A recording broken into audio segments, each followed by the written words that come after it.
రాష్ట్రంలో వాహనదారులకు షాక్ ఇవ్వడానికి రేవంత్ ప్రభుత్వం రెడీ అయింది.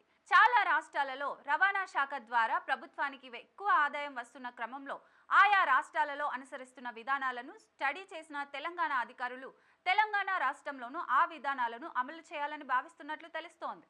అదే జరిగితే తెలంగాణ రాష్ట్రంలో రోడ్డు ట్యాక్స్ పెరిగే అవకాశం ఉంది. దీంతో వాహనదారుల జేబులకు చిల్లుపడే అవకాశం కూడా ఉంది.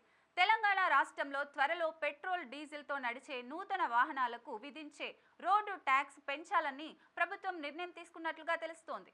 ఇప్పటికే దీనిపైన కసరత్తు ప్రారంభించిన అధికారులు పక్క రాష్ట్రాల్లోని రవాణా శాఖల్లో వస్తున్న ఆదాయం పైన అధ్యయనం చేశారు. పక్క రాష్ట్రాలలో వాహనాల ద్వారా వస్తున్న ఆదాయం, రిజిస్ట్రేషన్ విధానం తదితర అంశాలపైన అధ్యయనం చేసి దీనికి సంబంధించిన నివేదికను రాష్ట్ర మంత్రివర్గ ఉపసంఘానికి ఇవ్వనున్నట్లుగా సిద్ధం చేసినట్లు తెలుస్తోంది. ఒకవేళ రోడ్డు ట్యాక్స్ పెంచితే ₹1,00,000 కంటే ఎక్కువ ధరలు ఉన్న బైకులు, 10 లక్షల కంటే ఎక్కువ విలువైన కార్లకు రోడ్డు ట్యాక్స్ పెరిగే అవకాశం ఉందని తెలుస్తోంది. తెలంగాణ రాష్ట్రంలో రోడ్డు ట్యాక్స్ పెరిగే అవకాశాలున్నా అది ఇతర రాష్ట్రాల కంటే తక్కువగానే ఉండొచ్చని తెలుస్తోంది. ప్రస్తుతం తెలంగాణ ప్రభుత్వానికి సుమారు 7,000 కోట్ల రూపాయల ఆదాయం వస్తోంది. ఒకవేళ రోడ్డు ట్యాక్స్ పెంచితే 8,000 కోట్ల రూపాయల నుంచి 9,000 కోట్ల రూపాయల ఆదాయం వచ్చే అవకాశం ఉందని అంచనా వేస్తున్నారు.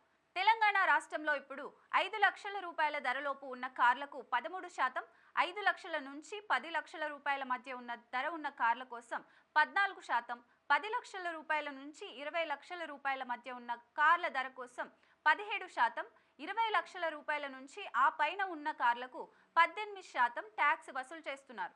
ఇక ద్విచక్ర వాహనాలకు సంబంధించి 50,000 లోపు వాహనాలకు 9%, ఆ పై విలువ ఉన్న 12% రోడ్ ట్యాక్స్ వసూలు చేస్తున్నారు.